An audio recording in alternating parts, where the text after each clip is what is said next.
3, 2, 1. And I'm so happy that we got to actually start our call like this with Magic having to start this call and vamp for you guys a little bit, because this is as much a workshop about flow and time as it is about sex magic and as it is about scale. I was told via a voice in my kitchen one day, it was like 3 months before I met you maybe, that I was here to teach 2 workshops that would change the course of humanity. The first one was going to be on childhood trauma and the chakras, and the second one was going to be on Tantra and time. And at the time I was dabbling, that was when I was first dabbling with Tantra, that was 2017. But I didn't know anything about time, and I didn't really, in hindsight, didn't know anything about Tantra either, because I was still thinking that it was a good idea when it's very dangerous. But the workshop on childhood trauma and the chakras, I have been doing, that's called Wheels Reinvented, and we've been doing it our whole lives. That's been our main breadwinner. That's been the main thing that has scaled in our business, things that you're going to be identifying in your own as well. But as a lot of you know, this is the year that it finally went into book form. And when something goes into book form, that is the furthest that passive income can go. It's completely passive. There's no teacher tracking absorption. The word stands. And now that I've been able to fold that teaching and put it away, we can really focus on this workshop here. So we have been, but time, everybody's tapped into the same flow. So I want you to close your eyes for a minute, and I want you to imagine the Milky Way, the swirling Milky Way. That's what the flow looks like.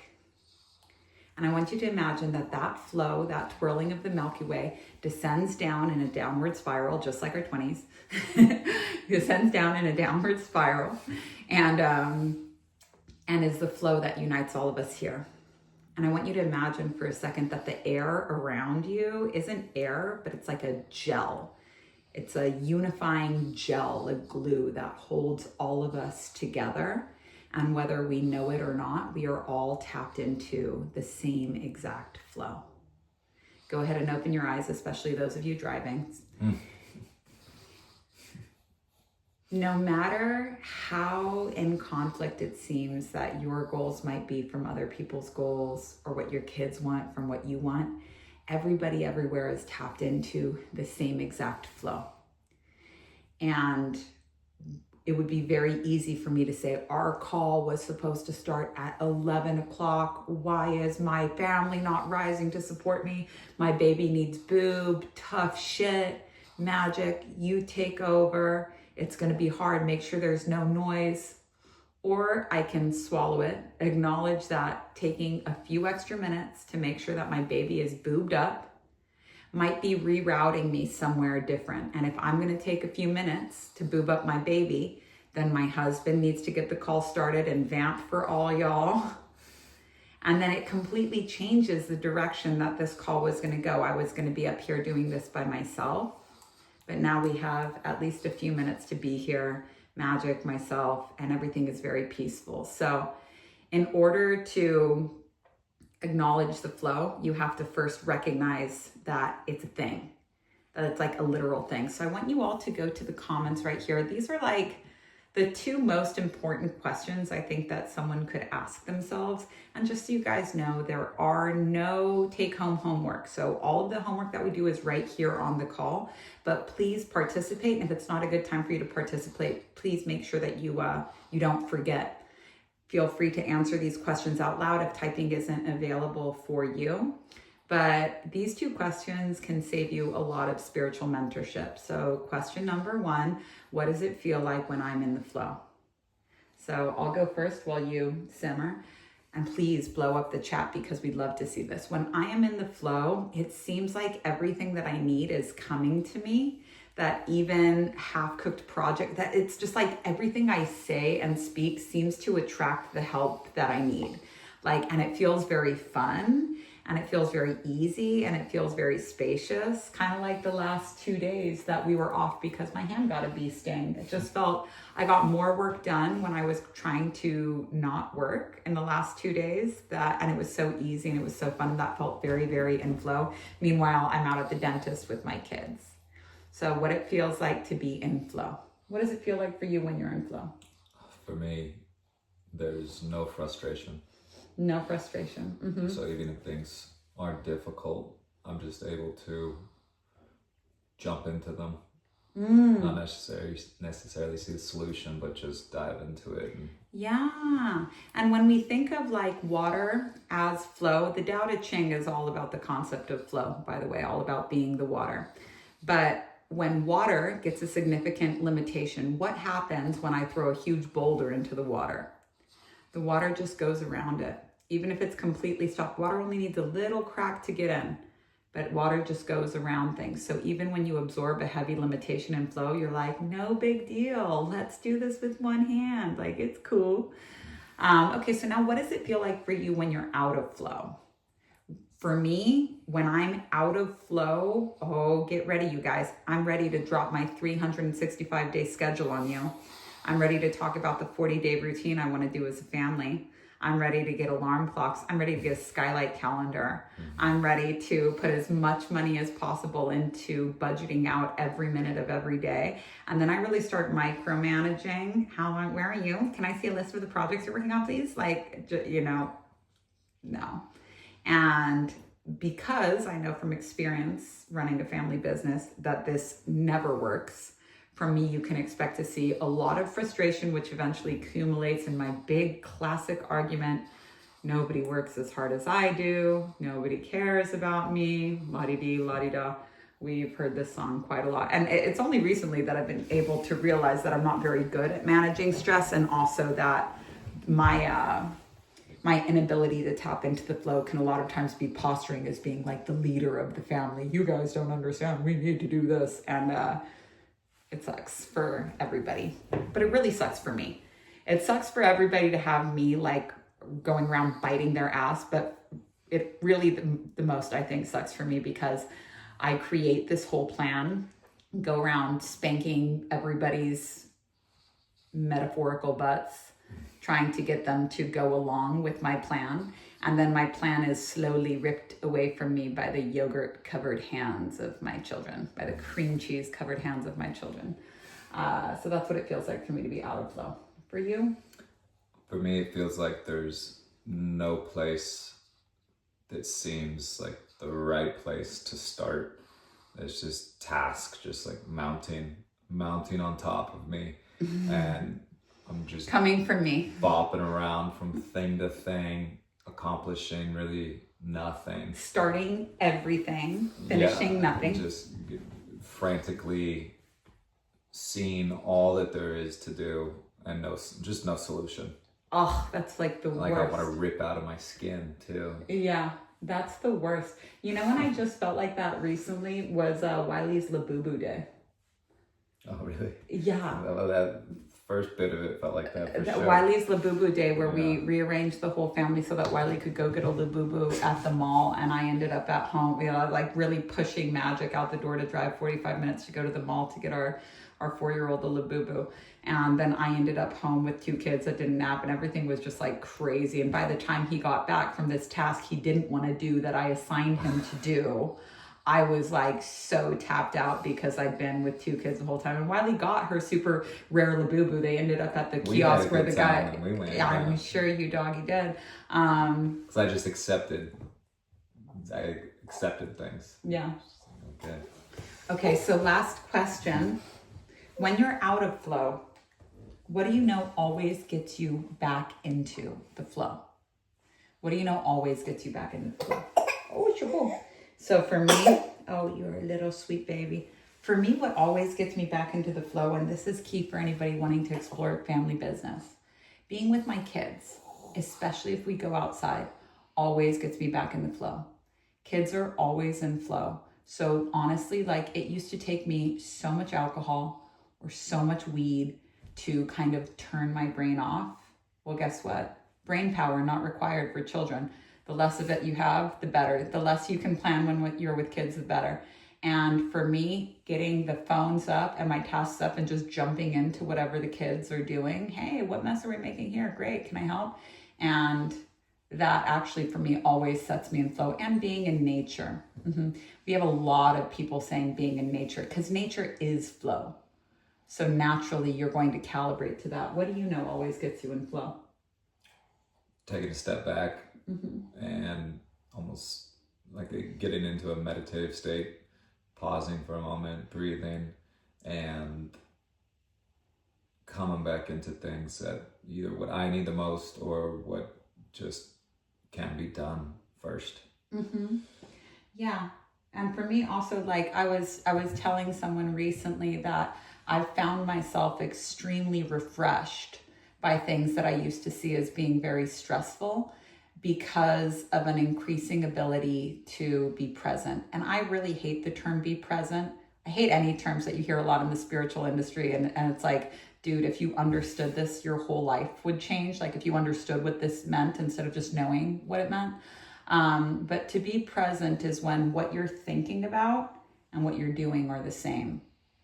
What you're thinking about and what you're doing are the same. So you're here watching this call with us, and what you're thinking about is this call with us. But when I wash dishes and all I'm doing is washing the dishes, it's so refreshing to me. When I'm putting the groceries away and that's all I'm doing, it's so refreshing to me. And when I'm watching the kids and I say to myself, all I need to do right now is be with the kids. I don't have to read. I don't have to listen to a podcast. I don't have to map out the next scale of my business. I don't have to plan anything. All I have to do right now is just be with the kids and reminding myself of that. It's when what you're thinking about and what you're experiencing are the same thing. So these two modes, I'm either in flow or out of flow. And if I'm out of flow, this is what I do. Developing this into just a very simple practice for yourself. When things feel hard, you're out of flow. And in a family, because it's really my job to hear all the conflicting things that people want and harmonize it into like a braid, your plan, my plan, our plan. It can sometimes be very hard to identify like whose plan is out of flow. So for example, Wiley, you want a labubu, but making a trip to the mall right now is not that great, but we can batch this task on Tuesday when we're going that way anyway. Sometimes it can be hard to identify who's out of flow, but when you're thinking about it in terms like this, like where is the hair poking out of the braid here and how can I wrap it back together into a nice organized bundle? So for everybody wanting to scale their business, anyone can scale their business by doing double the money, double the time. There's nothing magical about that. There's nothing creative about that. But being able to double your income in half the time, to be able to make a quantum leap into a new career in a way that unifies your home life, whether you share that home with others or it's you alone. But to do that, you're going to need to have a very good sense of the flow, because the goal here is to do it without breaking the family up, without exacerbating the existing structures. You work twice as much. I'll cover the home twice as much. And if you're single, it'll be like, let me just work myself. Let me have 3 really shitty months of building and then I'll leave the rat race behind. Like, I'm going to give you 2 quotes from the Tao Te Ching and then we'll move on to the next topic. The first one is that there is no way to happiness. Happiness is the way. This is not a workshop about having a really shitty 11 weeks where we eviscerate your relationship to yourself or the other and then hope that we're just going to be successful after this. This is paving a new road of happiness the whole way through, something that's sustainable. Now, as anybody who's met their soulmate can tell you, when you meet your soulmate, it's a lot more chill than you expect. You're like, oh, I can relax into you. You're steady, you're stable, you're here. When we've fallen for people that are really not good for us, it's like, oh my God, you're so amazing. Oh my God, when are you gonna call me? And it's very up and down and crazy. And a lot of us confuse the up and down and crazy with passion. Oh, this means we're passionate, like Sid and Nancy. Passionate about heroin, passionate about violence. I saw an example of this when we were giving our cats away. A lady came by, we had 2 cats, and brought them both to her. One quickly bolted, ran away, and the other one was sticking around, being like, hey, what's up? Yeah. And she kept being drawn to the one. She was chasing the one. She was like, I feel the desire to tame this one, even though the other one was just like, take me. Isn't that so interesting? It's not She about your took the type, cat it's about your pattern. She took the cat that was there, that was available. Yeah, good call for her. Yeah. But a lot of times we have that kink. Well, whatever it is that you're not getting, you're going to have a kink for. And this is always changing, and we'll talk about this in a second. But there's no way to happiness. Happiness is the way. It's all about sustainability. So your path to wealth is not going to be a path that's up and down like this. It's going to be straight uphill for a good long while. But just keep going straight. This is what I can assure you. I can't assure you it's going to be downhill. As a matter of fact, I can assure you it will not be. But what I can say is that we're just going to keep going straight. And if you know the value of this from your own experience, like I'd much rather just know that I'm making progress than to be like going down all of these weird little side quests, starting a lot and finishing nothing, because something has happened recently. I don't know quite when it happened, but it started to change to where we all believe that we deserve a trophy for thinking about doing a race or starting a race, but not finishing it. You really have to cross the finish line to get that reward.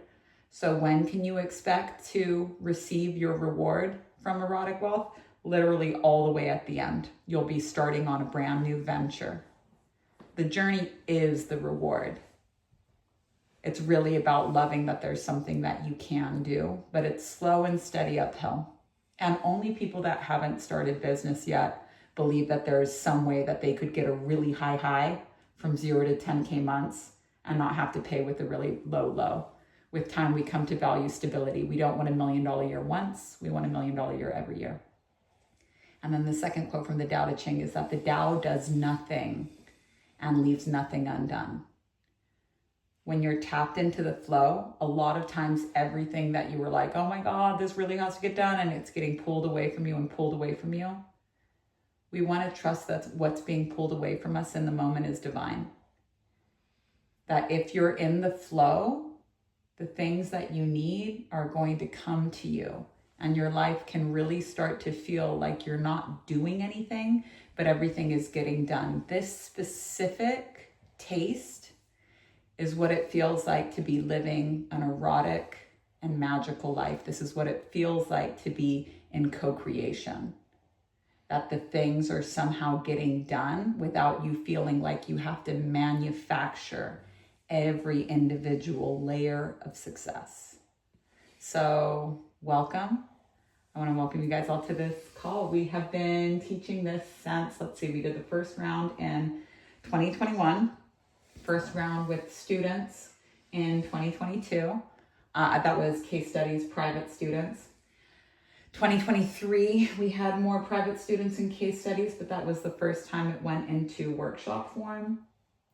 Then 2024, we did it again. And what we have learned so much. Every single iteration of this workshop has been different. We have talked to at least 100 couples, listened to the inside and outside of what's been going on. We have worked with tons of singles, and historically the singles have gotten a really great result, and this was very easy for them. And the couples were like, fuck this halfway through. And usually when they got to like a fuck this point, it was usually somewhere around the middle. And at that point, usually the woman was like, I would rather just do this by myself.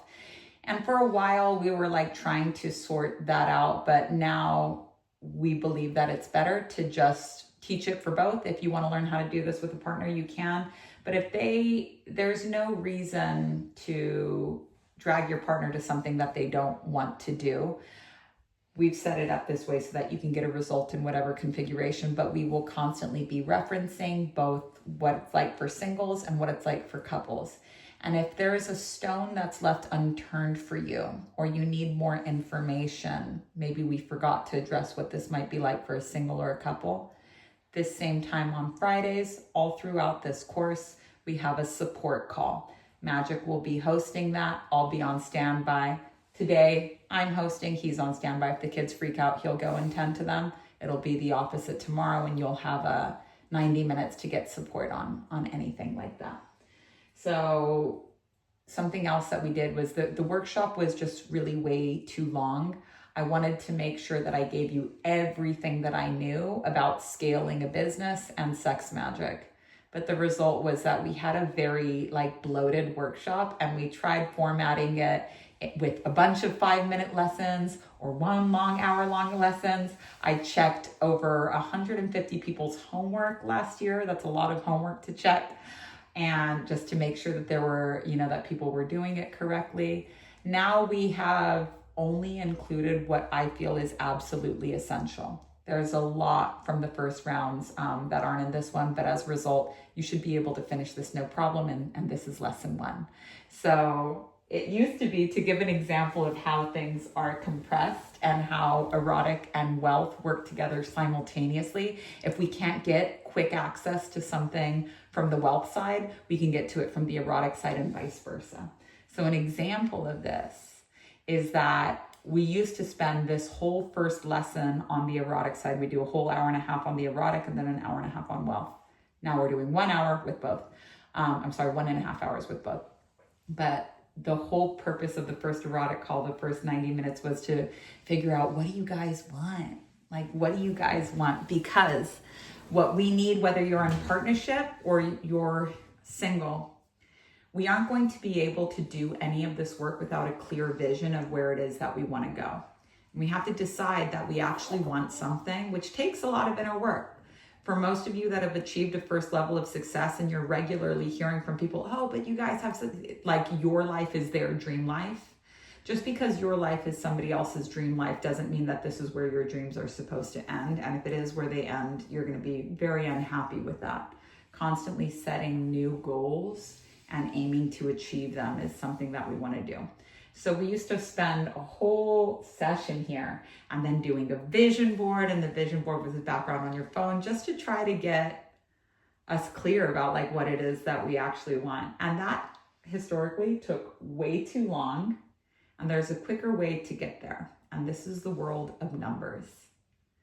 When we are being vague, numbers are not vague. Numbers are just numbers. And so we can hem and haw. No, I have enough clothes. Oh, no, I have enough house. I have enough this. I have enough business. I don't really want that. But the numbers never lie. Everybody knows how much money they have. You're always able to see people that have not emotional significance, but they have more numbers. I have less numbers. So we're going to go to this the quick way, and I want to see you guys in the comments down here, because we have to check this a little bit. How much money would you like to make next? Magic, I'm going to go to you. So this is our target for the first, if things keep going the way that they have this year, will be our first $1.2 million year, up from $800K last year. Could all change. It kind of depends on how this launch goes, but 1.2 million. What amount would you like to make next? And let me look at you guys here. Can you guys tell me per year, please? 60 a month, 300K, that's good, but put it to annual too. Let's go with the big number, because anybody can have a $300,000 month by selling all of their time for 2026. And then what you end up with is one $300,000 month a year and zero income for the rest of the months, because you just can't handle more. So what? I think 1.8. 1.8? Yeah, that sounds easy. Yeah, if we're jumping from 800 to 1.2. Okay, great. Love to see all of these numbers, you guys. Good. Nina, if your goal per year is 60K, I would recommend that. That seems more like starting a business territory. This is scaling a business, and we have to have a business to be able to scale it. We have to have something there. And we're going to talk about setting things passive in just one moment, but we actually have to have something there. To achieve your first 60K, that's usually just reconciling with yourself that you are somebody that wants to be wealthy, and you will most likely achieve that first income goal selling your time for money, because that's how we all started. Boots on the ground, getting to know our customer and building a really good brand reputation. For that, please just go to my YouTube and watch the 0 to 40K spiritual business strategy. And then what you're definitely going to want to do is start off the 2026 school year with us, starting with the money ritual. And that's very good for getting things started. But this is going to be very niche for scaling things. You can't use sex magic to scale a business. It's just not, it's not the right tool for that job. Could you paint a house with a hammer? Yes. Would you destroy a lot in the process? Yes. Would it take much longer? Yes. Would everyone say, why didn't you use a paintbrush? We want to use the lower wands for that. And it's specifically white magic that you're going to be focusing on to get that first level of income created. There's white, black, and red magic. We'll talk about this before the end of the call, but you need all of them. You need to have a really good working knowledge of how to use your will, which is white magic, how to eat your fears, which is black magic. Eating fears is the ability to do black magic. And when you're really good at this, things like propaganda, when people try to plant fears in your head, you see it exactly for what it is. So whether it's medical fear, oh, it's gonna be really hard for you to have babies. Oh, propaganda, you guys should be really concerned about this. Someone else's life choices is going to ruin your quality of life. Girl, what? Like, where's that even coming from? That's the ability to do black magic. And then red magic is understanding, just like everybody who's hit their first level of success on this call knows, you never get anything without sacrifice. If you look back to any significant achievement that you've ever made, it was because you put something up. You said, I'm not going to watch Kaka TV anymore. I'm not going to eat this anymore. I'm going to stop drinking. I'm going to stop smoking weed. I'm going to break contact with this person that emotionally drains me. You've never achieved anything. You might have had a lot of plans, but you've never achieved anything in your life without putting something up on the altar. So this red magic, sacrificial magic, is what a lot of people are like, they want me to tell them what they should sacrifice. Girl, you know. Dude, you know. It's that thing you've been really defensive about. It's that thing that you thought was really cute. Certainly, I worked so hard. I deserve this little thing. It's that little thing that's been nagging at you. Probably something a lot of other people have talked about. Your messy house, compulsive shopping, your little drinking problem, your little every single day I take this multiple times a day medicine practice, that little thing that's been nagging at you. You know.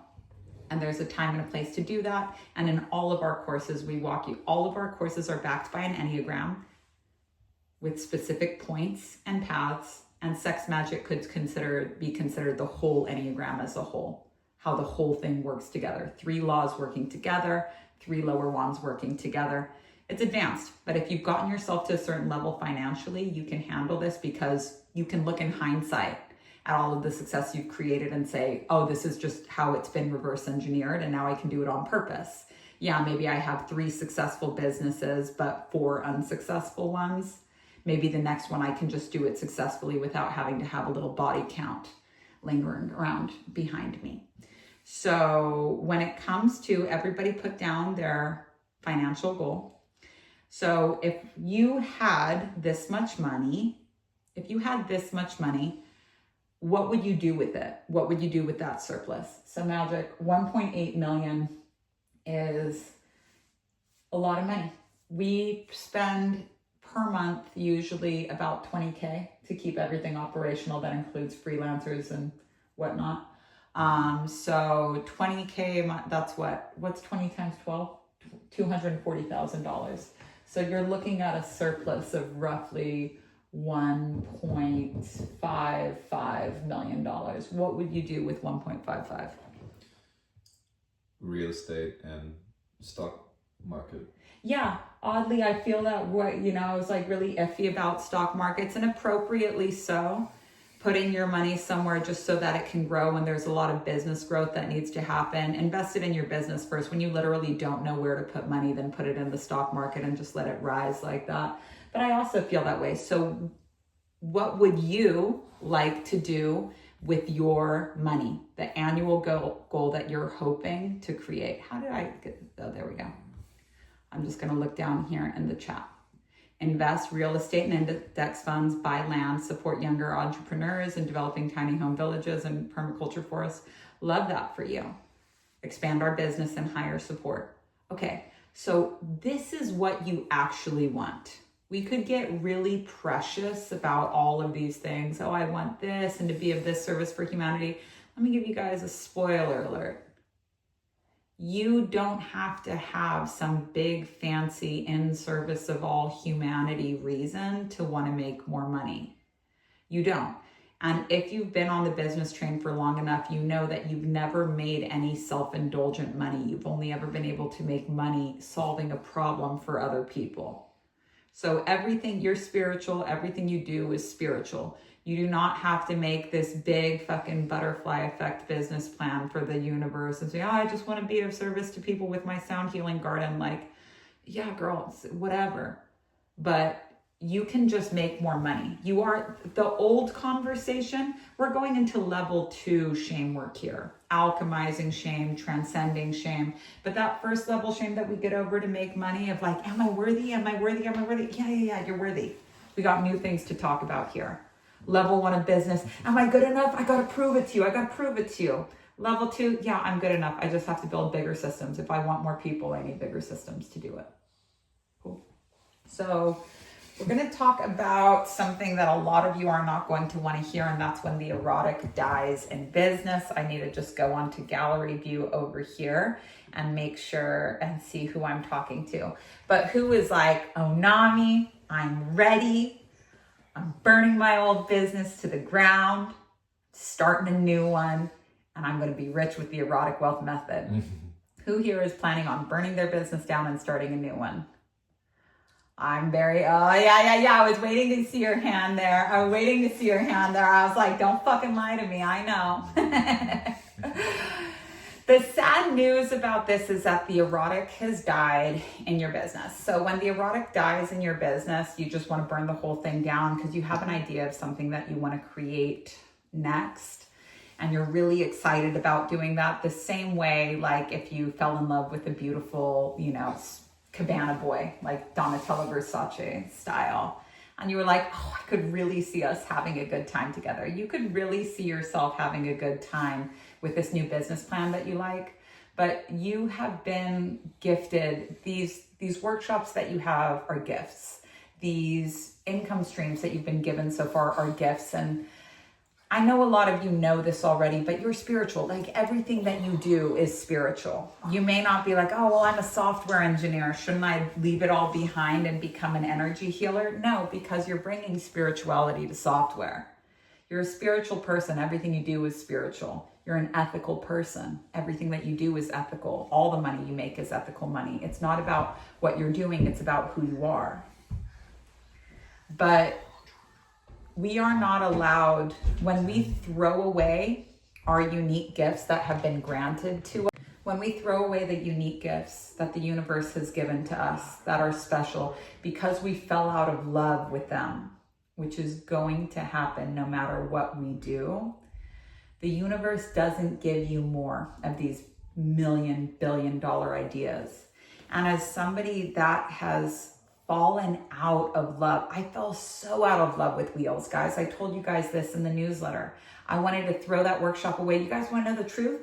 Every single time I taught Wheels Reinvented, I was like, I hate this fucking workshop.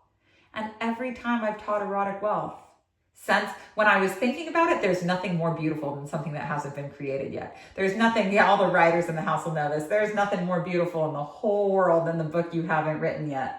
But the second you start putting the words on the paper, you're like, what is this? The divide between like what I want it to be and the idols that I have in the industry versus like what's actually coming out onto the page. It is so hard. But the whole time that I was teaching Wheels Reinvented, I hated it. And the whole time I've shown up to teach this workshop, I hate it. I seriously hate it. It's been so much work. It's such a difficult thing to communicate to people. Like, I know these two things seem like total opposites, but I swear to God, they run on the same track. You need to work them together. I feel like every time I've ever come out to the world and taught about erotic wealth, I feel like if you Google erotic wealth, Google just says, why? Like, I feel like no one has ever asked for this or wanted this, yet it's my destiny. And I just know. And a few creators, I'm not comparing myself to Steve Jobs or Henry Ford, but Henry Ford was like, if I asked the people what they wanted, they would have said a faster horse. And Steve Jobs said, I can't do market research because I'm telling people what they want. They've never seen this before. How can they know they want it if they've never seen it before? But it's hard. And I really wanted to throw Wheels Reinvented away, but now that it's in book form, which is really just beginning my world, it's brought so much to me. And I'm so proud of that book. And I'm so proud of where I can take that book. So that was doing my job, taking responsibility for that piece of income that I had been given. But I wanted to quit many times, and you guys can fuck around and find out. Please do. But if you are meant to keep something that you are trying to throw away, your life is going to be really out of alignment until you make it right, and you can just test that out. But when it comes to the erotic wealth method and when it comes to magic in general, we need fuel for a fire. So I'm not going to go into what these laws are. We'll talk about it when we do the Enneagram workshop after this, launch in October, start in November. But there's 3 forces required to create everything. A neutral force. So the neutral force in your relationship is the relationship itself. If you're single, the neutral force is you, the container that holds both masculine and feminine, both dominant and submissive, both solar and lunar, both electric and magnetic aspects. You are the container. If you're in a relationship, the relationship is the container. It's its own entity. Oops, sorry. I got to put you guys all participants. I'm going to mute all you guys. Sometimes people are delightful when they're off of mute. Like we just heard that lady off of mute being delightful. Thank you. It's so nice. So great. But the last time I taught a masterclass for Fuckless, the mute was off and I was like reciting a Rilke poem, and there was somebody, I'm surprised it wasn't someone in my house, who was fuck, I hate this fucking shit. Like all over the whole poem, and we didn't have a backup recording. But 3 forces to create everything: active, passive, and neutral. The metaphor we're going to use here is campfire. And the neutral space would be the actual pit. Like if you want to, and we are at this point of our erotic wealth process here. If all we're doing is digging the pit for the fire, which is us saying, I'm deciding to have a fire here. There will be fire here in this pit. If all we do is decide that we're going forward here or decide that we're not, that's enough. For everyone going forward, the magical process begins. For everybody that's not, when it is actually a good time for them to do this, they'll just be stuck here. And all of us know people that are stuck and unable to scale, and stuck and unable to scale. And if it's really not the right time for somebody, they'll decide to do something else. Maybe they'll come in and do ritual. Maybe they'll work with another teacher. Maybe they'll start the fuck around and find out process. All of these things will work eventually. So digging the pit, neutral.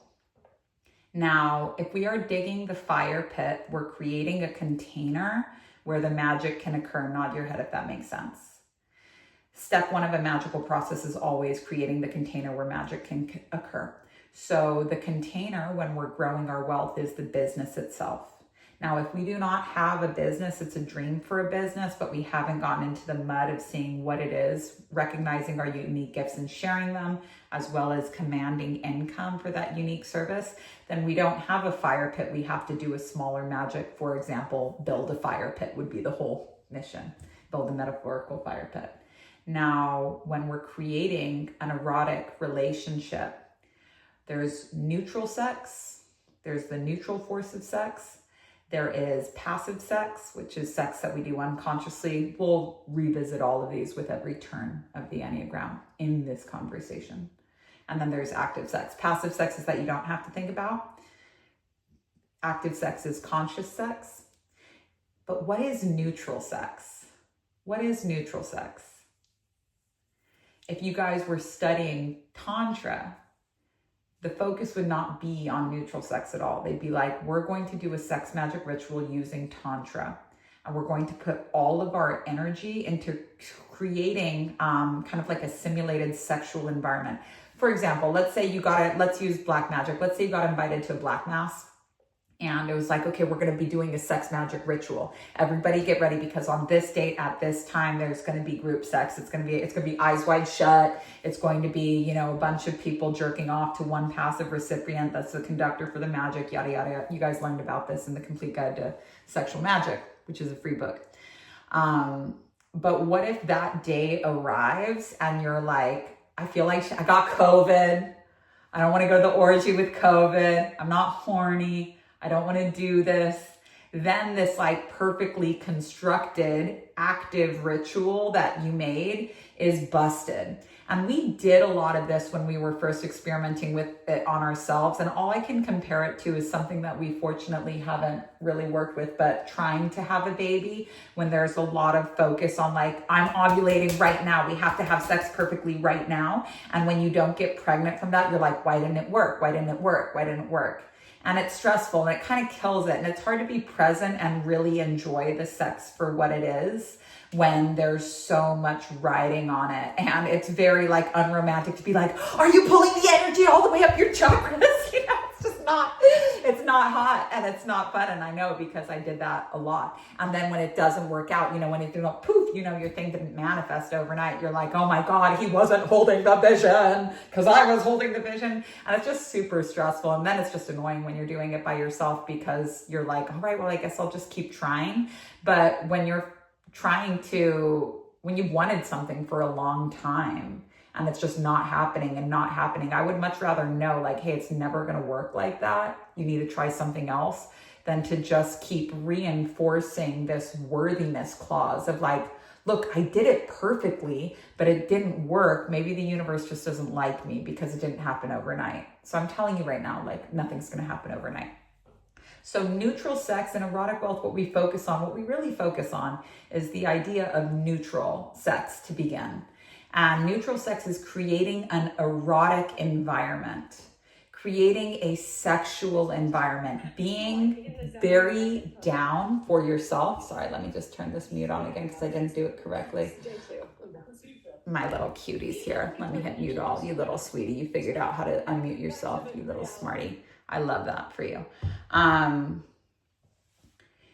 Neutral sex environment is where everything is erotic, where everything is exciting, where you're very down for yourself. When you look at yourself in the mirror, you're like, I could get with this. Where you and your partner are, I don't want to say tender because I know that gives people the ick, you know, kind of gives me the ick too. But when you guys are erotic with each other, when you're teasing each other, when you're playing with each other, when you want each other, it's not about need, it's about want, where it's obvious from taking the temperature in this room that you guys want each other. And when you want somebody, they don't need to be perfect. You have a lot of room for error. When you need somebody, you need them to be perfect. I need you to do this. When you don't do this, I gave you one thing to do and you couldn't even do that. And it's like, eh. Whereas wanting is like, I'm going to let this slide because you're cute. And that's the vibe that we want with neutral sex. We work really hard here in Erotic Wealth to create a container where everything that exists in it is magical. And this is what we focus on from the very beginning. Because of this, we are going to give you step-by-step instructions throughout the sex magic process. But there's not going to be this like grand crescendo where it's like, and now you have to do this perfectly. We're going to set you up. And the same way we have a whole window here in which creating the container is happening, there's going to be a whole window in which sexual magic occurs. So tapping out of the sexual conversation when it comes to business, there's neutral income. We need a neutral force to create something. So there's neutral income. Neutral income are the people that will pay you that haven't paid you yet. So let's say you run an ad and it gets you a lot of subscribers, but they haven't paid you yet. That's okay. They'll pay you eventually. Neutral income is people, it's just people that are in your audience. It's a select number of people where you're like, if I'm going to write a book, here's the people that I think might pay for it.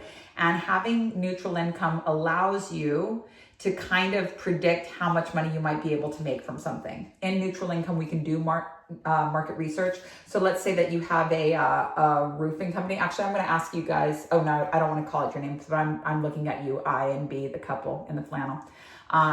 Let's say that you have a roofing project. Yeah, Ryan Gosling, you. Let's say that you have a roofing company. Your neutral income would be all of the people that have either called and asked for a referral or are on your newsletter list. And if we're like, okay, I want to make $150,000 from roofs this year, you would ask people, hey, how many $50,000 roofs can I sell? So it gives you a way to predict your income. Without neutral income, we can't. This is the fire pit. we need to have some type of group of people that we say, hey, are you interested in buying this? And even if you're pivoting in your business, it is so much, it's 5 times easier to sell to an existing customer than it is to gain a new customer. It's going to be 5 times the financial and time investment to source a new customer and bring them in than it would be to take somebody that already knows you and already has the currency of trust and say, hey, would you like to buy this? So this is the concept of neutral, and this is what we're defining today.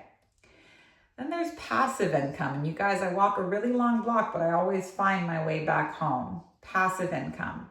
Passive income is the fuel for the fire. And that business plan that you want to light on fire and say, go away. I understand wanting to light it on fire, and with time we will. But the passive income is something that the energy that you're putting into it is going to be burned up, but it's not going to be destroyed. So this is what it means to scale. Passive income is what scales.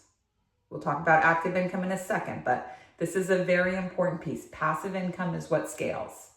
You take out the one-on-one energy. So let's say that you have a roofing business and you're like, I get all of these roof sales because I personally get on the phone with each and every person and secure that deal. And I go and assess every single job site and tell them how much it's going to be.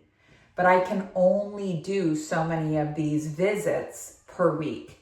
And I am not a people person. And when I'm talking to the 90-year-old grandma about the new roof and it's really chafing the bane and I would rather be somewhere else right now, I might get a little snippy and impatient with her. And I'm really over this. If I could never talk to someone else again, then I would. And this is what's draining you.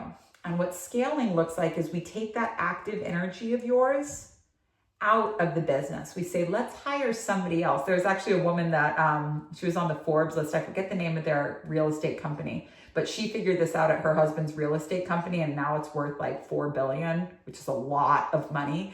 That her husband, as the real estate agent, was so burned out talking to the people that they created just like a whole office of really friendly women to help with the scheduling and stuff, and just took the phone calls off of it. And that was their trick to scaling it.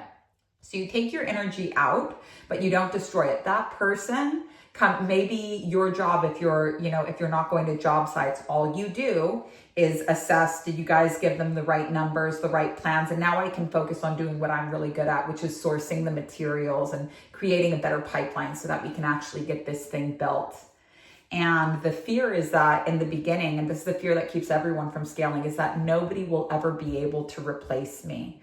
So raise your hand if you feel like nobody will ever be able to replace you, that if you let somebody else do this, that they just shit the bed. And maybe you've tried.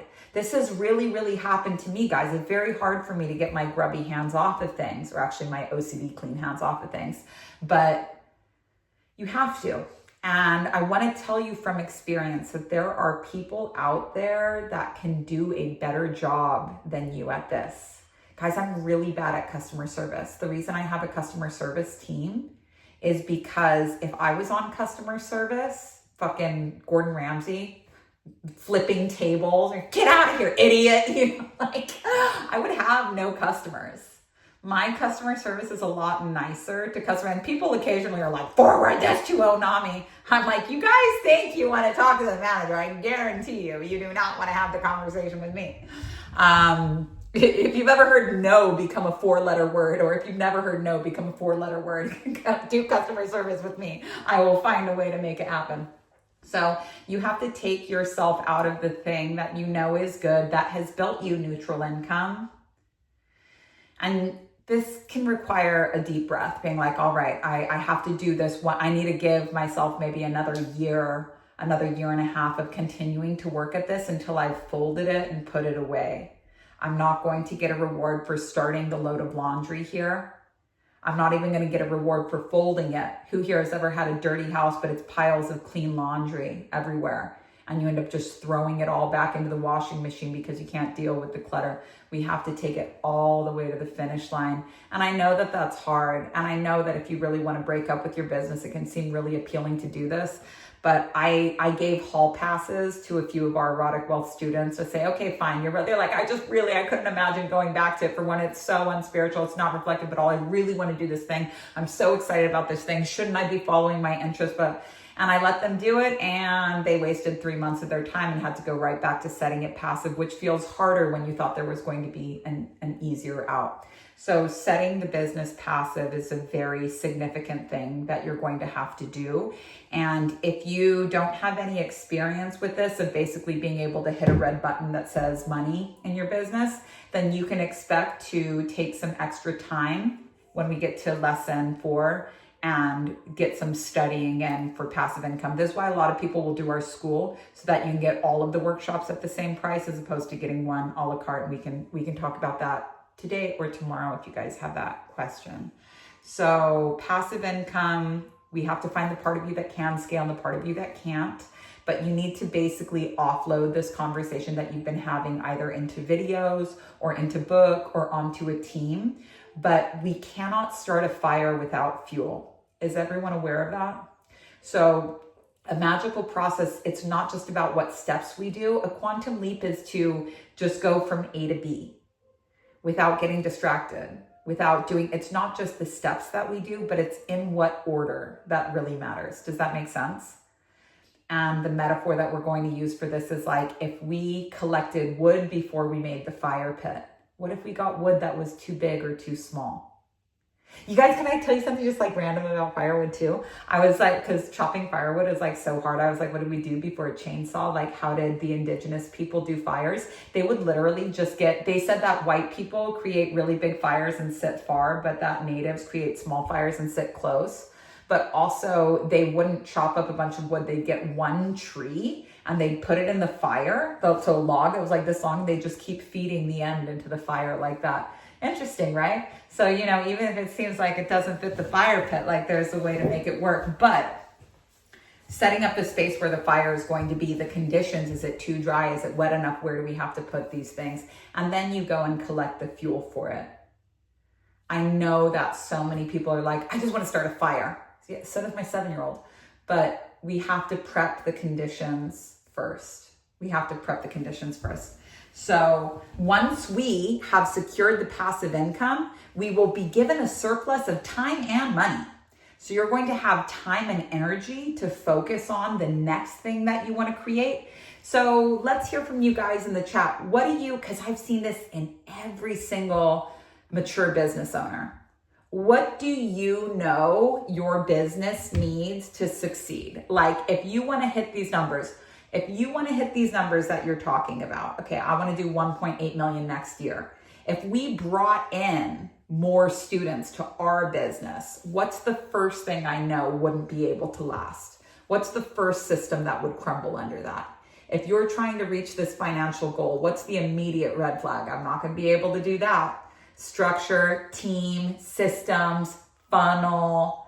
Like, you guys all know. You all know exactly what needs to be done. You don't need a business coach. People hire business coaches to be like, hey, can you follow me around and spank me and then be proud of me? It's like, you guys could save a lot of money if you just get somebody that does this as an actual job. You don't know.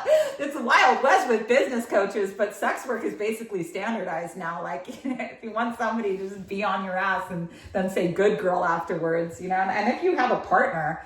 But here's the thing.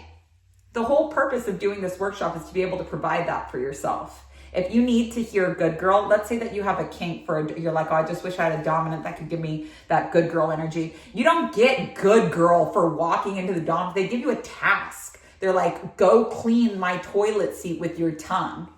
They don't tell you about that part. And then it's like, oh, good girl after that. Or, experience this thing. And then you get good girl after that. But you don't just get free good girls. It wouldn't mean anything to you. You have to work for these things. So if you're becoming the dom and the submissive for yourself, becoming autoerotic, balancing your own masculine and feminine, you need to know how to say to yourself, work hard here. You can handle more here. Do the thing that you need to do here. And then after you do that, you earn the good girl. You earn the good boy. And if you have been so rigid that you don't know how to step away, you need to force yourself to take time off and then, and literally learn how to step away. So these are rites of passage that we're all going to be going through. And I'm just a little bit ahead of you guys on this process because we always start doing it a bit in advance, not really by choice, but the time comes around and then we have to do it. So here we are. But this is stuff that we're going to need to figure out. And step by step, we're just going to be in it together. See you tomorrow. So active income, you're going to have a surplus of time and money. If you set your work passive, you will have a surplus of time because you actually brought people in to do these things. I need to write everything I've learned down, brain dump. Yeah, Notion, what's going on in your head? I've really learned the hard way with this. If it's in your head, nobody can help you. If it's scrawled in your handwriting on paper, nobody can help you. If it's written in your notes app in a way that only you can understand, no one can help you. And unfortunately, even if you train everybody on your team how to use an Enneagram, if you're ultimately the only one that understands how this fucking thing works, nobody can help you. Now we use Notion for everything, and I got trained for 6 months on how to use it and then decided I was more of a like pen on paper girl. And then I had to rehire my Notions coach to come in and clean up the mess I made by not listening to her. Even though I knew I needed to do it, I wasn't doing it. The whole world of documenting your processes, making it so that when you train somebody, it's the last time you have to train somebody. Like it's a whole world of leadership. And it's hard. It's hard. Anybody can be a boss, but the only people that are like impressed by you are people that have never started a business. But to be a leader is a totally different ballgame, and the conversations are totally different. And if you've been wondering why you haven't been invited to these conversations when you know what your business needs, but you just can't stop yelling into your phone for long enough to actually do it, this is because you need to scale, and this piece is hard. This piece is just hard. So once we have the surplus of time and money, we can start working on our new creative project. And like all of us know, the new creative project, it's planting the seeds. Maybe if it's in your, maybe if you're in a marriage where one person has been doing the work and one person has been watching the kids, maybe the person who's been the default parent wants to start their new creative project, but there was just no time for them and there was just no money for them to do it. Well, now there can be. And if it's you and you're like wanting to burn down your old business and start the new one, well, now you know what it means to take a product all the way to the finish line. Manifesting generators, I'm talking to you, and manifestors. Once you've seen what it's like to take something all the way to success, then you will be responsible enough to work on your next project. So we always have to go in this order. First, we clear the space. Then we get the firewood, we get the fuel, and then we can start the fire. The same way that this works in sex is that we create the container. We're going to improve our sexual relationship either with ourselves or with others. We're going to have the type of sex that people write about, yet none of us are ever experiencing. And the beautiful thing about partnership is that when you are constantly switching partners, you're usually doing like the same 3 minutes in the same 3 positions over and over with people. And it just feels new because like the person is new, but you're not actually going anywhere new. There's levels of intimacy. There's levels of exploration, adventure, and levels of magic that you can only get into with a consistent partner. And anybody that's been in long-time DS relationships can tell you that when the container is sealed, like magic is possible, but a container is sealed by trust. And when you're with a partner that you trust, it's literally double the minds, double the magic, double the possibility. And like the sky is not even the limit. It's fucking incredible what you can do. But that being said, passive sex, the type of sex that you don't have to think about, a lot of times we just get in this rut of 3 different positions and race to the finish line sex. So the whole point of sex is like, how fast can you come? How fast can I come? I'm going to come quick. Let me catch up. And the whole thing is very hard. Now, Tantra's response to that is like, learn how to have 6-hour marathon sex. but a lot of the people that are schedule 6-hour marathon sex, most of the people that are talking about this either just don't have kids, or if they had kids, it's like, but couples with kids, I want to tell you, like, having kids is really well suited. It'll be very easy for you to practice and get good at sex magic, specifically being able to stack multiple orgasms on top of each other until you get to a psychological valley where everything becomes very magical, where you're like, who am I? Who are you? Like, what's going on here? And it's, but the kids are constantly interrupting you. And it can be really hard with a partner to learn how to retain. For men, I would actually say it's a little bit easier. Women can have so many subtle orgasms that we can get tipped out. Once we're at the brink, we get tipped over the edge really easily. Guys, a lot of times, can kind of like pull their dick out and choke it and stop, you know, but as women, once you get us up to the brink, one little thing can just knock us over the edge. And it's not, all the time. So it can be difficult to learn how to pull yourself back, but trusting in the flow of life, like we opened up this conversation talking about, that sometimes your baby being fussy is the medicine you need. Your kids interrupting you all the time, regardless of how many fucking cowboy hats you put on the door, is teaching you how to stop having sex. And something that's really cool about that, when it comes to neutral sex and creating an environment that's very erotic, is when you want to fuck somebody, not need, but when you want to fuck somebody, the erotic tension is very strong. So think about when you first met your partner, or when you have a crush on somebody, or maybe when you've put yourself in a self-imposed chastity and you really, really want it, but you can't, and it's strung tight like a violin string. And if you were to ejaculate or have sex or gratify that, but ejaculate, which is different than orgasm. Ejaculation means I can't handle any more pleasure. Please pop this bubble. And orgasm is I can take more, I can take more. I'm going to teach you guys the same process over and over again for how to find more space so that you can practice magic. And we'll do that in a few minutes here. But if you don't ejaculate, that tension never goes away. So you know when you're like really about somebody, or even really about yourself, and if you've never experienced this, you will over the next 21 days. When you haven't permitted yourself to ejaculate, you start to become very attracted to yourself. When you've not permitted yourself to ejaculate in a relationship, that tension is very strong. So every time you guys are like brushing by each other, you're like, ooh, you know, like the sex jokes start coming out in like the dumbest places. Like yesterday, now I was like opening a jar of pudding because I'm that kind of girl. I was opening and Magic was like, what are you doing? Are you eating pudding? I was like, yeah, like putting your dick where it doesn't belong. And he's like, pudding? Like following me around all day saying like pudding. I'm like, okay, geez. But when that erotic tension is really strong, you become the opposite of the old married couple that's nitpicking at each other. It's an energy of very strongly wanting one another. And you can feel that. You know, when you can feel sexual tension in people where you're like, can you guys just fuck already? Because you guys are like crazy about each other.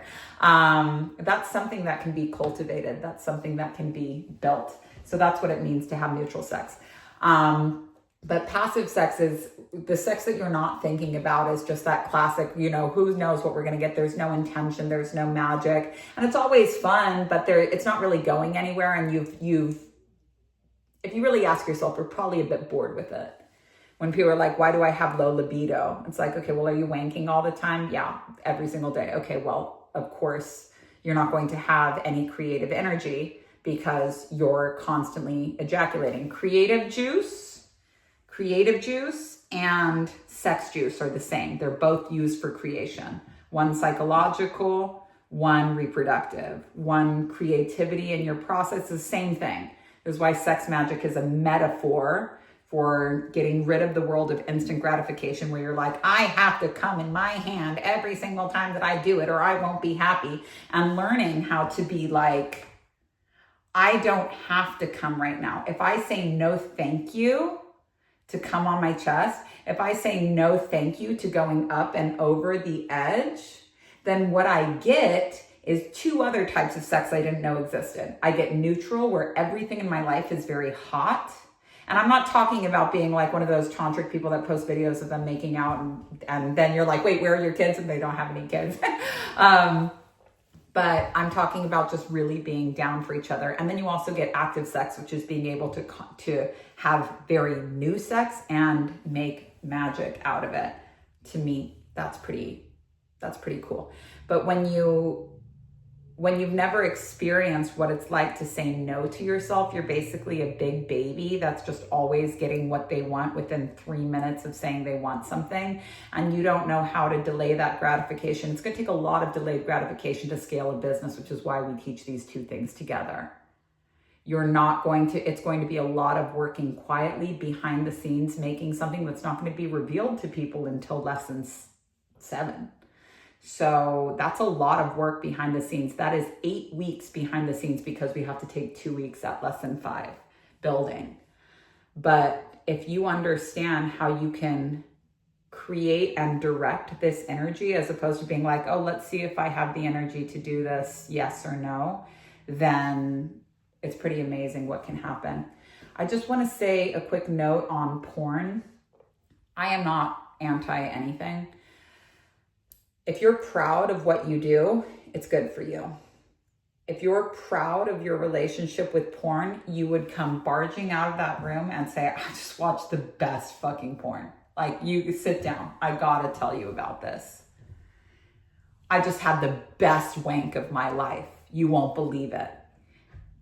If you can be like that, I don't care what you do, but you deserve to be proud of yourself.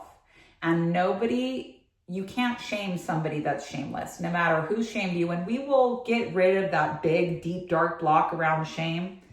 But if you're working with a partner, you're working with yourself, and you have maybe a little bit of a porn addiction that you didn't know was there, and it's very hard for you to learn how to control the ejaculation of things, I just want to honor that this might be extra work. And I'm not telling you porn is bad, because it's not. For some people it's great. Some people care, some people don't. Some people are active about it. Some people are passive, say, if you put it on in the background, I don't care. Some people are neutral. Some people don't have any connection to it whatsoever. It doesn't matter. What matters is, are you proud of yourself? Are you proud of yourself? And we go through different stretches in this workshop where we're actively retaining semen. We'll be using this force for different things. And I've seen it be really hurtful to a partner when someone wasn't really upfront about their relationship with porn, and they thought they were retaining semen together, and actually someone was like ejaculating all the time on the side. I've seen this with both men and women. It's not exclusive one to the other. Because you guys hear me talk about how men have a horny window every day, and women have a horny cycle every month for ovulation. It's that whole window, that whole week of ovulation. Of course, you can be horny outside of that, but those are just like the typical cycles. If you are like wanking privately, you're never going to synchronize with your partner. And this is useful whether, whatever degree of partnership you're in. If you have, it's natural for the men to initiate much more. And if they have a strong physical practice, that is usually not a thing. And if not a strong physical practice, a strong creative practice will usually do it as well. But if you're women, I'm really speaking to you, because I've talked to a lot of women that are like, I just have no libido. I'm not interested in this person whatsoever. Well, let's imagine that you have a horny window that's just 1 week per month. And if you're experiencing all of your pleasure privately during that time, because you're like, oh my God, I'm horny, but I don't want to wait. I'm going to jump on this right now. You've got no need for someone around. You've got no need for someone to bring you that pleasure. So it'll be very hard to kind of harmonize cycles like that. But nature is always working on your behalf, the same way that the sun and the moon, sun representing the active force, moon representing the passive force, both exist in space, which is neutral. Everyone gets a turn. Everyone gets a turn. The sun takes a turn in the sky, and the moon takes a turn in the sky. Nighttime is not unhealed daytime. This is just, everything has its own turn. But the truth is that all of space, from the Milky Way all the way down to you, this whole flow is conspiring to help you do magic. And so what we want to do is synchronize ourselves to that flow and not go outside of it. So I just wanted to make a note about that is if you're proud of porn, do it more. If you're ashamed of porn because you don't want to tell anybody what you've been up to, experiment for yourself here in this workshop if you want to have a different relationship with that. Because the ability to be a god is to like visualize something and bring it into existence. But the same way that it's hard for you to visualize if you've just watched a lot of Instagram, like you close your eyes and you're just kind of repeating all of the different scenes that you've seen, it can be really hard to, and visualization is going to be important when it comes to sex in this workshop. When your head is too full of videos, you just replay them instead of imagining new scenarios. And a lot of people can tell you that's true. So, 91% of people watch porn. This is definitely, I'm speaking to the majority here. So it's just about time to wrap up on this. I just want to check and make sure I haven't left anything unsaid, and then I'll give you guys the homework that we're going to be beginning. And the homework is not something that you have to do to take home. So let's see. Black, white, red magic, journey is a reward, perpetual bliss. Guys, I always know I'm in flow when I didn't look at my notes even one time, and somehow the Tao did nothing. I had no plans of what we were going to talk about here and left nothing undone. We literally did not even forget one little piece here, and we have plenty of extra time. So let's just revisit the goal. I'd like to say that we should be very comfortable with this financial goal. So our goal for next month or next year is 1.8 million. And 1.8 million is, if we do $1 million this year, it's a little bit less than double. I think we're looking at like maybe a 35% increase. So do the same work for yourself here. I'm looking at the chat right here on Zoom to just check your guys' little bit of homework. And if we need any extra assistance, come to the support call tomorrow, same time, same place. Whether you've paid or not, you're invited to come to this call. There's no homework check. There's no Q&A chat. So you actually have to be on here to get support. After checking 150 homeworks last year and committing to checking every single homework, I know that it has to be this way. So 80% more, 50% more. I'll tell you where we pay in just a second, and thank you, as well as the 2 different payment options. And thanks for reminding me. Okay, 75% increase, 40% increase. Okay, cool. And you'll get to all it, like when it's a 100% increase, I've doubled my income many times. I've quadrupled my incomes many times, but we're looking at like a 35% increase here. Definitely open to more. Very conservative coming from magic, but I like it. That feels easy for me as well. The glaring inconsistencies. What is the glaring inconsistency that you can see? We already covered this today in the call. We're just revisiting our homework. What do you immediately know you're going to need to implement? What do you the thing that you've known you need to do for a really long time? So for me, I have to add, I have a lot of, it's going to sound kind of douchey, but like I have a lot of really successful people and some celebrities that follow me, and I need to create a new tier where they can come, because they don't want any of this business information. They don't need it. But they really want this spiritual fare. And when it's time for us to find the part of our business that does scale, we're going to be really focusing on creating more strictly spiritual offerings for people. I don't know why I'm not seeing too many people in the live here. Come on, what do you guys know that you need to do? Okay, there we go. Thank you very much. What do you know that you need to do? What's going to be the first thing that you need to work on to make that happen? And a lot of these things seem small. Systems, teams, I know from experience, these are the small entries on the to-do list that end up taking quite a lot of time. Funnel, structure, yeah, all of this. So we will build structure right here in this workshop. Any questions you have, just bring them tomorrow. Consistency. Yeah, you'll probably need something more tangible than consistency, but the best place to start to develop consistency is in a physical practice, and we are going to talk about that before we get off this call. So glaring, this is what I want to do. This is immediately what's blocking me. You know that we're going to have to work on this, and as long as you're aware of it, because you need to decide, are you going forward or are you not going forward? If you are going forward, then we are going to be working on this thing that you know you have to work on. I guarantee you're not getting a result all the way till the end. The mindset you're going into it with is the journey is the reward. I'm just lucky that I'm able to do this. I'm so happy that I don't have to work for somebody else. Let's keep going. And then the last thing that I want to hear from you guys is how is it that you want to grow the business? Now, growing the business might be going into new territory, like for me, making a pivot into books. My fiction trilogy is a whole new income wing for me. But what we've identified here is the neutral income, the fire pit, the financial goal. We've talked about what's going to be required for the passive income here. And now I want to look at what's possible for the active income. What's the new creative thing that you want to bring in? Pivoting into tech services, love it. And you're going to bring so much beauty into that. Social marketing, engagement, delegation of freelance is cool. So for me, it was moving into books. Maybe it's a different wing onto your existing business. For example, we have in-person services and maybe we want to go online. So what we're going to do is figure out a way how to make our in-person services passive. We did this with some people that had art schools, and they wanted to pivot to online. They had to take that active income and figure out how to make an online curriculum. And then what they wanted to do once they had that established, that would be setting it passive. Then they wanted to use the money from that to open even more locations. So holistic income is active, passive, and neutral income all together. And the nice thing is that they feed each other. I wish there was some more romantic ways to say this, but when you have holistic income, basically one thing eats the shit of the other thing. So this eats and shits, and then that thing eats its shit, and then it, like nature, it all beautifully human centipedes itself.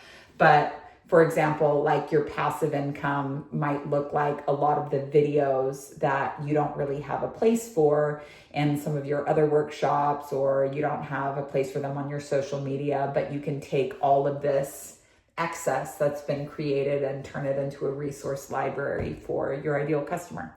So good. So this is what we're going to be trying to create. All right. So in these last 8 minutes, this is only for people that have decided to go forward. So deciding to go forward, it's $2,000 to own this workshop forever. Whether you're doing it couples or singles, $2,000, there is a payment plan. You can own this workshop forever. What's useful about this is that we do this every year. You might decide, I like doing it live. You can definitely see what the whole program structure is. If you attend tomorrow's support call, that's what's going to be every week. The same time, Thursday at 11, or watch the replay afterwards. Support call Friday at 11 Eastern, always the same. This is included in the Safe House curriculum. Now, Safe House curriculum is $200 a month. I don't care if you guys are doing it as a couple or not. It's $200 a month. It gets you access to all of our workshops together. This is going to be very useful for people who don't have a big red button that says passive income and would like to be able to go at their own pace, because when you get to, for most people, it's going to be when we get to lesson 6, you're going to need to take a long break to learn all about passive income, to build your first sales funnel. We have a whole workshop on this. It's going to take you about 6 weeks to get through. So it's totally fine, no harm, no foul. You won't be in retention then. So you're not going to be like not ejaculating that whole time, but it will be on the horizon. A lot of people will like to do this option, and just don't go and pay yet, because I have to make sure I put the upsell version in there so that when you guys go to buy Erotic Wealth by going to mommyonami.com/erotic wealth, or just go to mommyonami.com and you'll see it there. When you go and hit buy now, you'll go to check out on that first page, and then it'll give you an invitation again. Hey, would you rather do this for $200 a month? And you can get on Safe House that way, or you can just go to mommyonami.com/Safe House, see what we offer at that school. There's Q&A, there's all of the other workshops together. There's pros and cons to both of those. Some people just love being a part of this experience. Like, I know people that bought Ritual a la carte, but then come and do it live with us every January. You might want to do this live with us for a few rounds, but if you're the type of person and you know from yourself that like, just give me the book and I'll revisit it as needed, then you might like the a la carte version. You will not own it if you rent it with Safe House. $2,000 you own it, $200 you rent it. Simple. if you are moving forward and you've made that decision, I'll be really excited to see you this same time next week. But we are beginning our practice now. So magical process, the first thing that we want to do when it comes to sex, whether you're having a lot of it or not a lot of it, is take all of the pressure out of it. We're going to take it completely out. You are not allowed, go and have a lot of sex with yourself or with someone else today. You can even push it till tomorrow, but no later than Saturday. We are going to take this week, next week, and the following week, 21 days total, completely off of sex. If you're like, oh my God, my blue balls, no. And what I want you to see is how a surplus of creative energy manifests itself when it comes to ideas, as well as creates a sexual tension that's really fun to be a part of.